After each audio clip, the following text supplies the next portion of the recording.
Whatever that was supposed to be. I guess... Wait, someone's calling me. Whatever, she can call me later. Don't you think it's kind of weird when you talk to someone and they start to look at their phone? Sorry, but I totally hung up on her. But yeah, I get what you mean. What were we talking about? Sorry about the interruption. Man, I don't even remember. Funny side note, I recently read that if you keep on clicking the first link on Wikipedia articles, you'll eventually get to philosophy. For real? Wow. That's basically the digital equivalent of a child that keeps asking why. Yeah, I used to do that to piss my brother off. You used to be quite the bully, didn't you? Are we getting personal again? Dunno, just a thought. Well, whatever.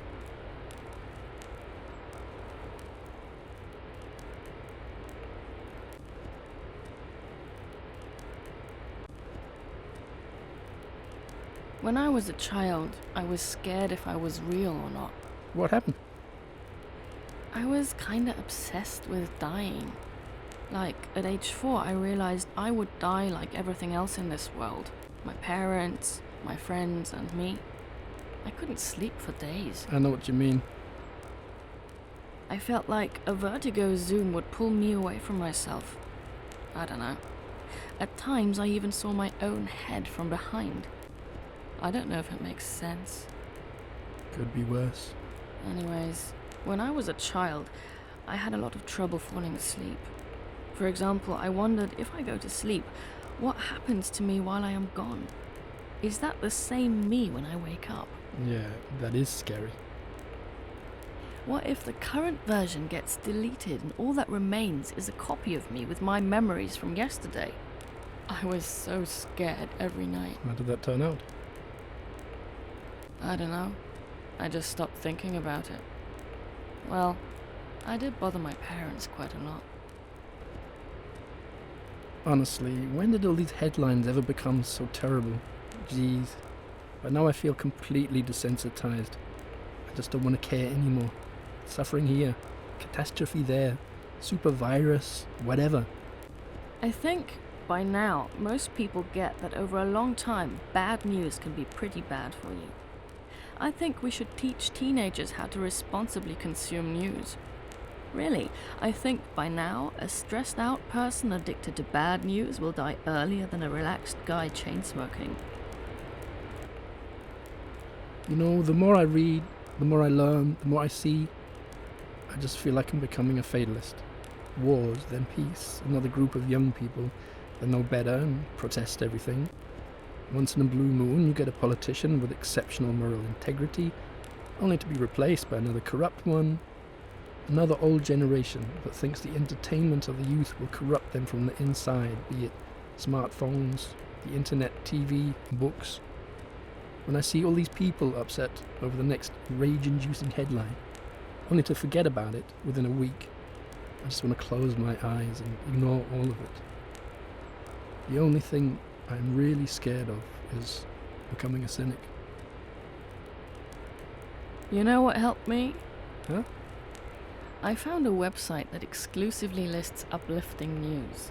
There are people that try to change the world for the better. Actually, there are quite a lot of them. Artificial meat is on the horizon.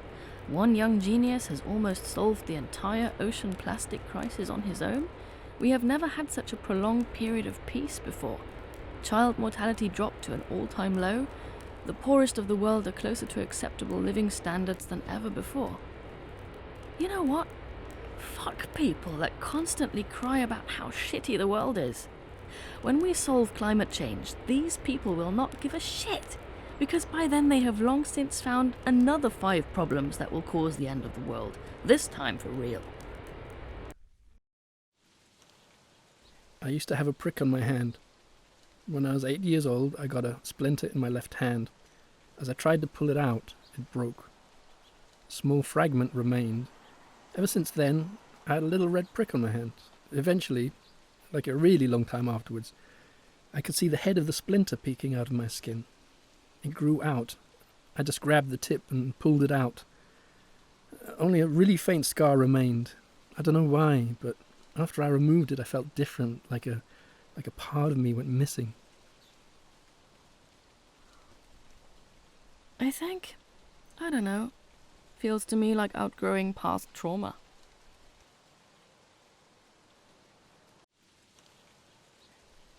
When I fell in love for the first time and eventually had my first breakup, I really didn't know how to end it. I was only used to it, like in movies there would be some kind of conclusion. But I didn't know what to do then. I hoped it would end on some magical high note so I could process these feelings in my head. But literally every attempt resulted in more pain and the story would just drag on. Sometimes I think that's life.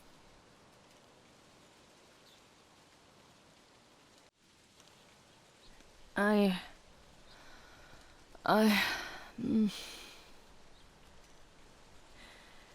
don't know how I feel. You know, yesterday I saw this guy. Are you even listening? Sorry, what's going on? I don't know.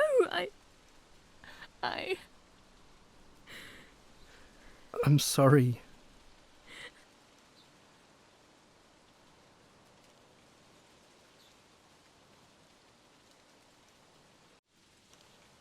I love the fact occasional disputes won't change. I'm sorry. I know I can be difficult sometimes. Really, I wouldn't know what to do without you.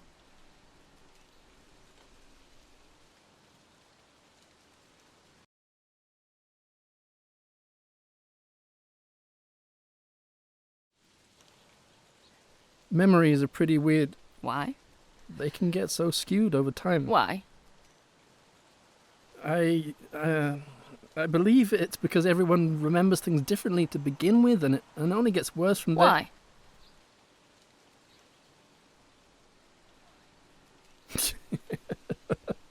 Why? Okay, you totally got me.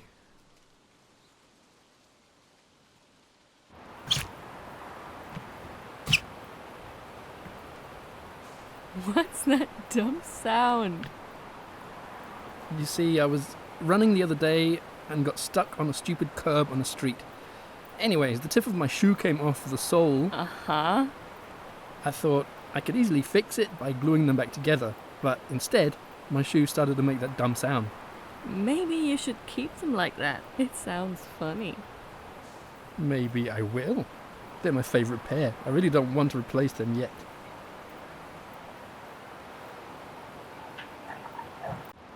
Ew, there's a bug! Squish it! Nah, just wait. It'll fly away on its own. Yeah, but it's so nasty. Why don't you squish it then? I don't want to smear it all over the place. Most of all, not on my hand. That's fucking disgusting. You know what happened once? Huh? I once pulled out my phone and I have a screen swipe lock, you know, but just as my finger touched the screen, a fly landed on it and I squished it and smushed it all over my phone. The worst part was the smeared fly left my unlock pattern on my phone. What? I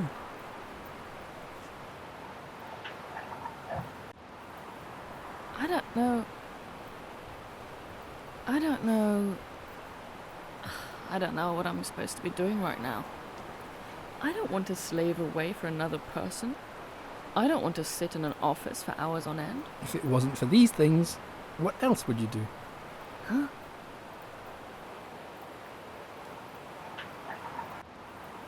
When I first managed to get things rolling, I was under so much stress. I had the weirdest nightmares. I once dreamed I was in a meeting and my phone rang. I tried to turn it off, but no matter what I did, it only made my phone ring louder.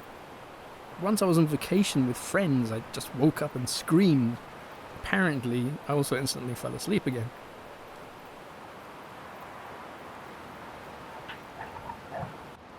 Man, that was a lot of stuff. I agree. Partially. Sick.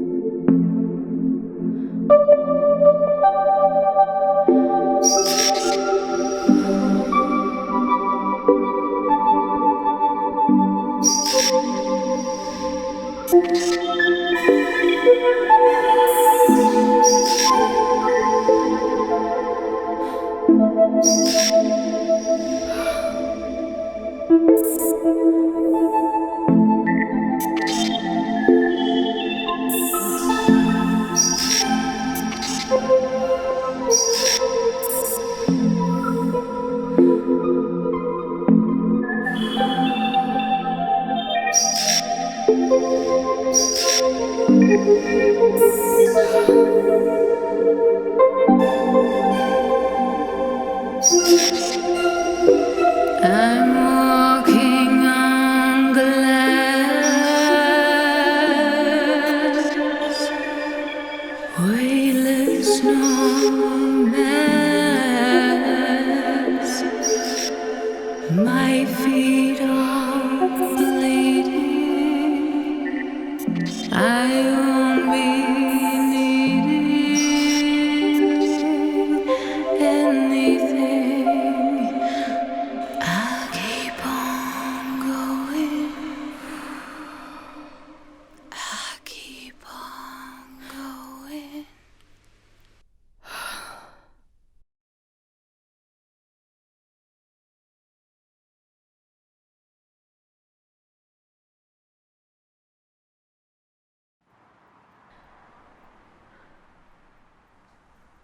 It's alright. Listen to my voice. Want some water? Do you remember that one time you constantly told me about your new favourite song? I listened to it a few more times. It's actually pretty good. Matter of fact, I got it here on my phone. By the way, do you remember Paul? He finally got his first girlfriend. Anyway, she seems to be a cat person. Ever since then, she's been posting cat videos non-stop. Some of them are actually pretty funny. I gotta show you.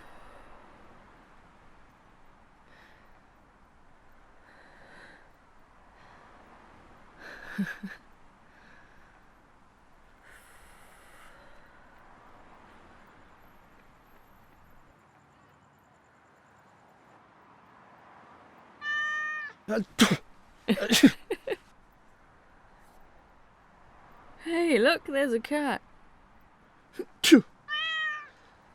I love cats, but I'm allergic as hell, man. I used to be allergic to pollen, but then I took hypoallergic therapy. Dunno, that kind of cured it. Maybe I should try it too. Cat allergy is pretty specific, though. Honestly, always thought about getting a cat, but all this allergy thing. Maybe I'll try the therapy someday. Cool. Have you thought about what kind of cat? I thought these Norwegian forest cats look fire as hell. How do you know so much about cats, anyways? Truth be told, I watch way more cat videos than I'm comfortable admitting. While we're at it, you know what gets me going?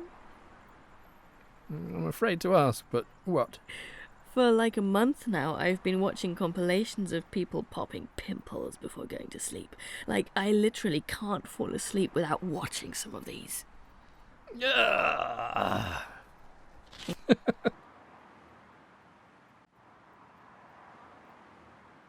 I feel like I've got a little hole in me, you know? It is tiny, maybe the size of a needle prick. It's just there, leaking, drip by drip, never stopping. I don't remember how much has already drained away. However, by now, I feel like it could fill an ocean.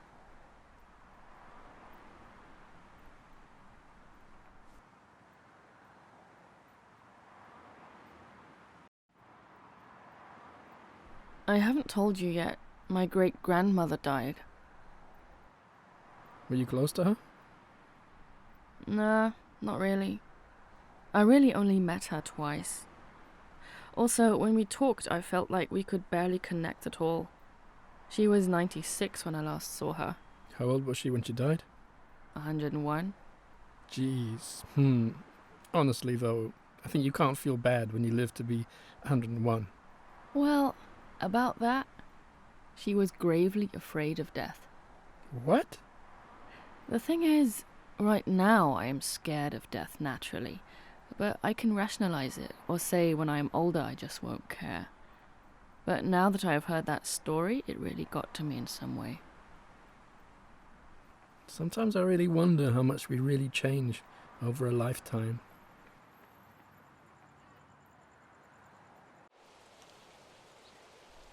Do you think we communicate when we dream of each other? I don't know. Maybe? Yesterday you texted me in the morning. How are you doing? Yeah, what about it? I had a nightmare that morning. There was a fat and creepy man dressed in a teddy bear suit. I was a child again and... Anyways, out of nothing he grabbed my arm and pulled me in. I was scared out of my life. I felt like my heart stopped. But then you were on the other side and pulled me away from him and ran with me. Then I woke up completely drenched in sweat and saw the text from you. How are you doing? This stuff is weird. I was brushing my teeth that morning and just thought, I haven't talked to you in quite a while. Might as well text something. Do you believe in synchronicity and weird premonitions or whatever? I don't know. Might be something to it, but really we can't know. I'm just glad you're fine.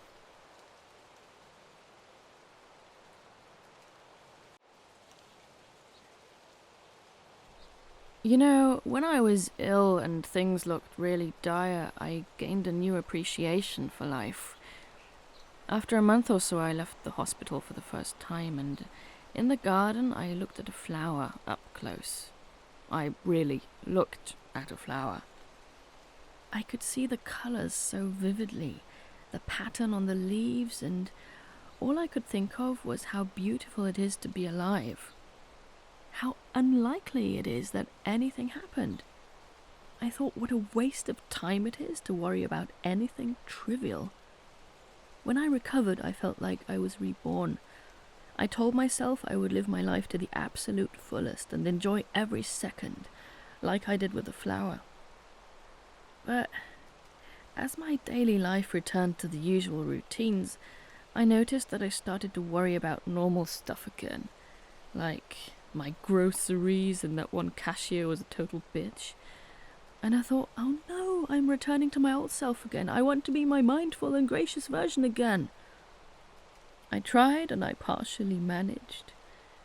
Still, to this day I think I am a far better version of myself than before, but the colours just aren't as bright as they used to be. I guess it was a temporary state of bliss. Isn't it like that all the time? You experience something intense, but eventually you have hormonal homeostasis. All of it becomes a baseline, and you get used to it. I don't think there's a way around it. I mean, if you would live like that all the time, could you even be a functional adult, or would you look at flowers for 10 hours a day? Isn't life more fulfilling where moments like these are so exceptionally rare?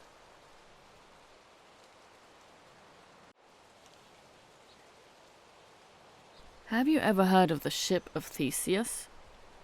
No. What's it about? Essentially, a guy named Theseus sailed the world with his now legendary ship.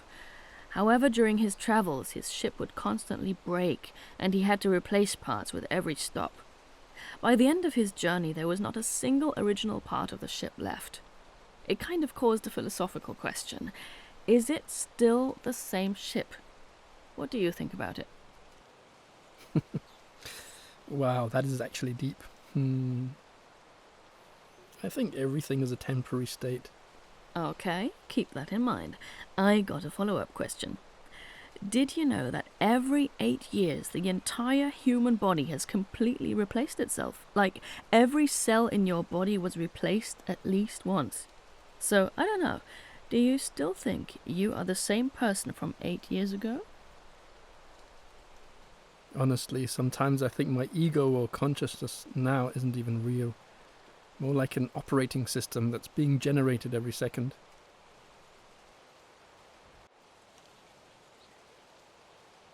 You know, I had a debate with a friend about this one recently. Yeah? Would you rather have one tragic love or none at all? I wonder. I'd prefer to never love at all. I think it would cheapen everything to love only once. If you never experience the boring details and everything in between, there is a certain kind of beauty to it. You know, like, I guess some kind of idealized romance. Have you ever seen a painting and thought about its beauty? But then when you read about the artist, he was a wife-beating drunk or something. It leaves a bitter sting. Nothing real can be as beautiful as your imagination. I don't know. What do you think? I think the moment is magic. In the now, you experience everything. I want the dirty details. I want the mundane moments in between. I want the character faults. I think it kind of completes the image. I think seeing this complete image of a person and the conflict that led him to paint this painting, that, to me, is real beauty. Would you also like to get your ass kicked by an abusive girlfriend? Okay, you got me. That I would prefer not to experience. Yeah, it's not that easy. Wait, then I have a question for you.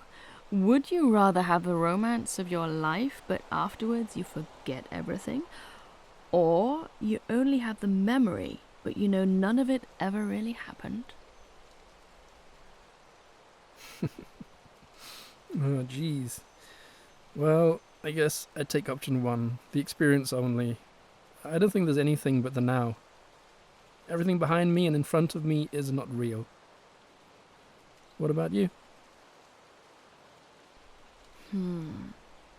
Well, I think there is a strange thing. I kind of wonder if I am even real. Like, what is my ego? What is me? The longer I think about it, I think I am my memories. That's why rebirth always bothered me. Like, what is the point of being reborn if I don't remember anything? Am I not effectively dead?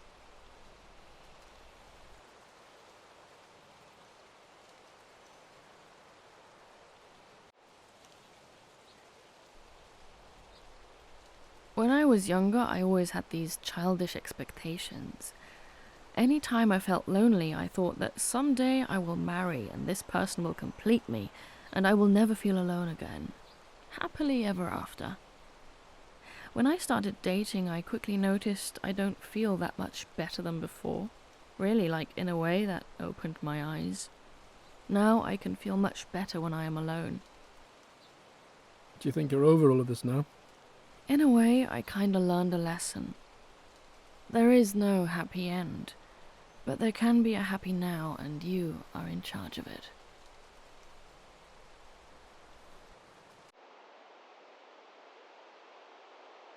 I'm scared, you know. Aging scares me so much. Dying seems too weird to me. I came so close to dying so many times. In these moments, I forgot all of my worries. I even thought I could give in to it and not regret a thing. Every time I get out of these situations, I feel this comfort. I am at peace with my own mortality, but then this bliss slowly fades. I am scared of existing and dying again. My anxieties return. I can still recall that feeling of bliss, but, like, I can't feel it anymore. That sensation fades away and becomes a distant memory. You know, right now I'm at my creative peak. I often think about it like an athlete. I only have so many years left within me. Time runs constantly.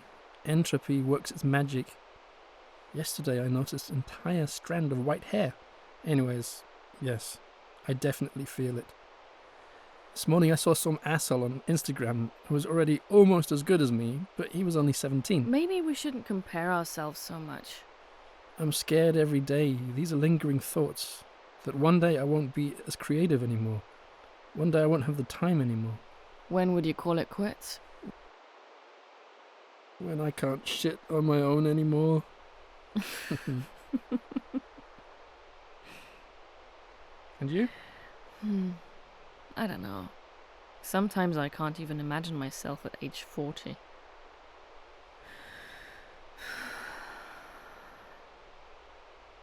The connections that we make. We should cherish each and every one of them for everything they are. Every event will lead us to the next moment, which could be better than the one before. Life's a journey.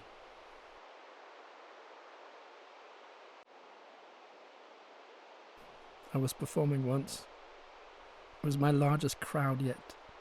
Maybe around 300 people. My largest crowd before that was maybe 80 or something. Strange thing was, I didn't feel nervous at all. I knew my routine. I knew I'd practiced it countless times. There was nothing that could go wrong. When I performed, I think it was my best performance ever. The thing is, everything was in slow motion, but at the same time, it really wasn't. When it was over, it felt like it was all a flash. I didn't feel good. I didn't feel bad. It just was, and it just happened. It was incredible. I think that was flow state. Oh, right. It's so weird. I knew about this, but I never made the connection. Have you ever felt something similar? Yeah, kinda. But it wasn't the adrenaline type, it was different. It was after I left home for the first time and made a new friend. After a few months, we went on a hiking trip together. One night, the sky was totally clear and I saw the stars, like I really saw a starry night. My friend and I were hanging outdoors and we talked for hours.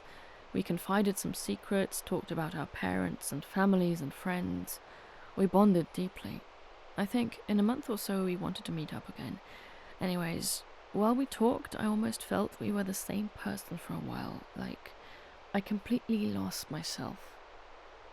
Did something else happen that night? No. Would you rather have friends that motivate you to do your best, or friends that tell you you already are? If you want to be successful, surround yourself with people more successful than you. If you want to be happy, surround yourself with people less successful than you. It ain't easy. But me personally, right now, I'm only surrounded by positive people. And I think that's the main criteria for picking out friends. Are they generally positive-minded? Yeah, I just feel really sorry for overtly negative people. I want to help them, but really, what can I do? I don't even think you can truly help them. You can guide them into a direction, but really, in the end, the final motivation to become a better person always comes from within.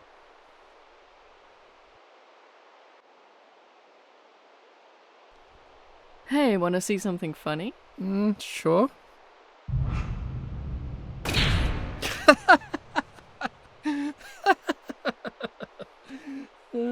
Oh yeah, pretty cool.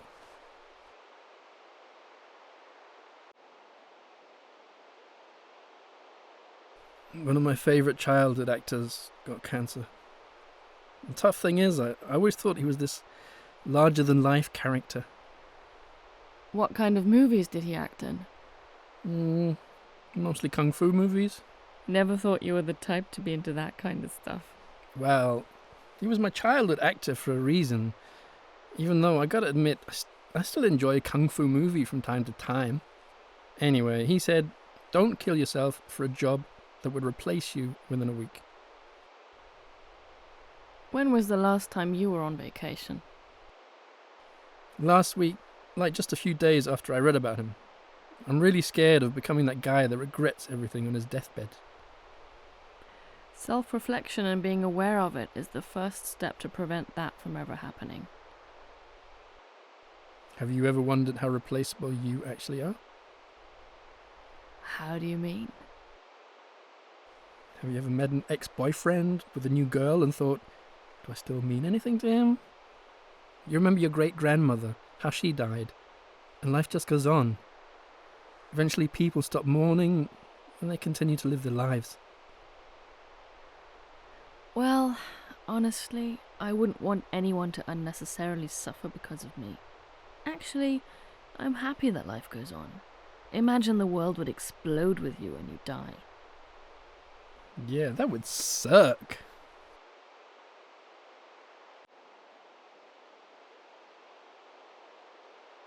While I was coming up, I had a lot of peers. Some had way more energy. I just realized pretty early that some people would grind away at their problems with the first solution they would come up with. In a way, I felt really sorry for these people. Like, I told them maybe you could revise your approach. But I think this kind of person gets their willpower because they are stubborn. Eventually I caught up to these people because I was working more efficiently. And geez, did I get a lot of hate for that. Don't just work hard, work smart too. But really, in the end, I think people who grind away at their problems become really efficient at solving specific kinds of problems. And I think specialization doesn't have to necessarily be a bad thing. You just have to find a way in which this stuff properly meshes for you.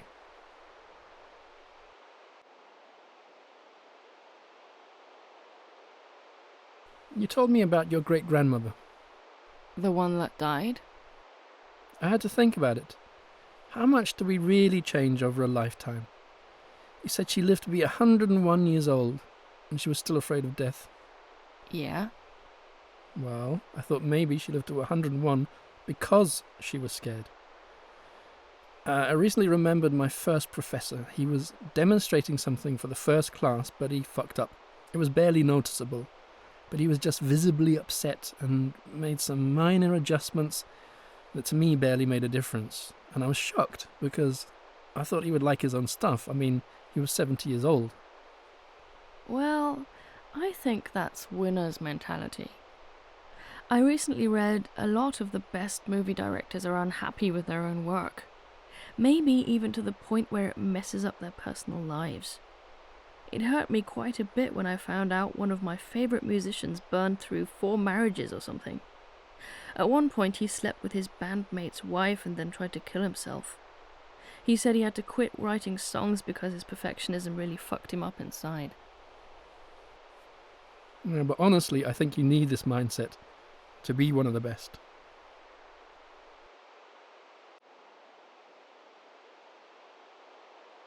When did you realise you were starting to take off? How do you mean? Like, you were starting to get good at what you do? I remember very clearly one day I was really pissed off and I had a fight with another person. I was still in school. The teacher dragged me away and she told me, you know, some people that start fights with you are jealous. I asked her why. She told me because from the outside some people think you have everything. It deeply stuck with me. Part of me just thought, if you don't like me because I get shit done, then I will really make you hate me.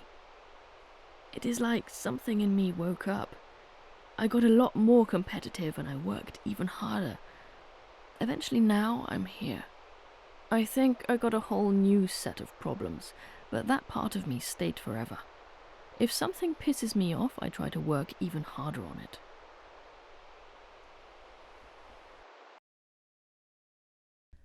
I often think some pieces of art will resonate with you over a certain time span. Like you're too young or too old to enjoy something. Yeah, kinda like that. Also, imagine a genuine song about heartbreak might sound whiny to you if you're not in a similar emotional space, but once you are in there, it feels like you finally truly connect to the artist behind the work. I actually watched a film once. It was about people living at night because they were running from their problems during the day. And I had a similar situation at the time. Naturally, I really bonded with these characters, but later on, when I quit that lifestyle and watched the movie again, it hurt. I think we all cringe a bit when we are reminded of our past selves, especially of times when we weren't truly comfortable with ourselves. It's more like I felt sorry for these characters, because I'd never see them develop further. What would their lives look like once they quit these lifestyles? On the one hand, I saw it as a reminder of what I used to be, and on the other hand, I thought I was conflicted, because I'll never see more of these characters past the events of the film, and I think if the movie had taken place later, I wouldn't have connected to them in the first place. I think this movie really changed its meaning to you. It gained a second, personal one after you reflected on this. Things might be better the way they are.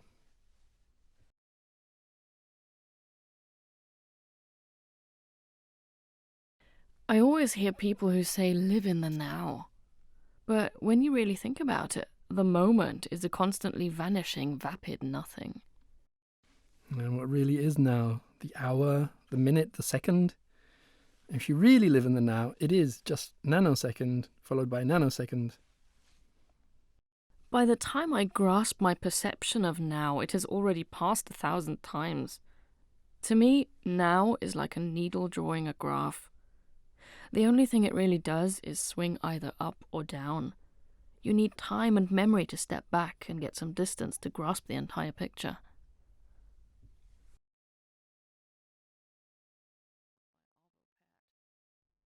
It kind of made me wonder how much more stuff is out there, be it music, books, film, or whatnot. There is so much beauty left unappreciated. Put it into perspective. You found out about these musicians. You know about these great people, and they left an impact on you. And I guess many old musicians would be proud to know that someone growing up was influenced by them.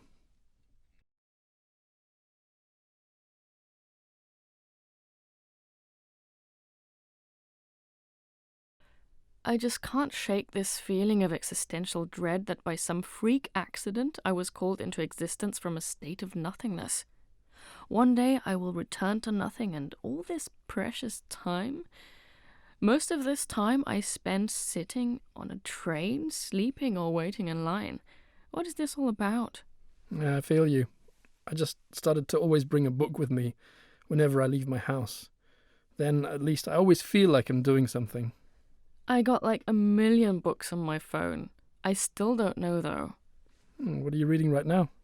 I just finished The Alchemist. Have you heard of it? I read it a long time ago. I thought it was funny. It was all about the journey, but the guy had his goal right in front of him. Man, by the end I felt pretty sorry for Santiago. That poor guy got robbed way too often. Man, what was the moral of the story?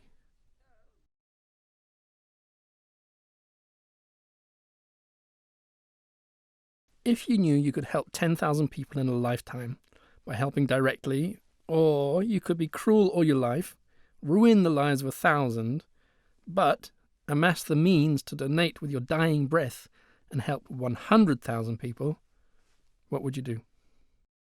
So, basically, would you rather be a social worker or a capitalist? No, I think so. But people will mostly hate you as a capitalist, and many will love you as a social worker. Let me think for a while. Probably the second option. It's cruel and utilitarian, but I think in some kind of way, if your true aspiration is to ease human suffering as much as possible, you would take the second option. Don't you think? Honestly, I don't know. I can't even imagine what it feels like to be hated all my life, but I also think it's really selfish to help people, expecting them to be grateful for it. But then again, I think the connections we make in our lifetime are incredibly valuable. I really don't know. That's why I ask.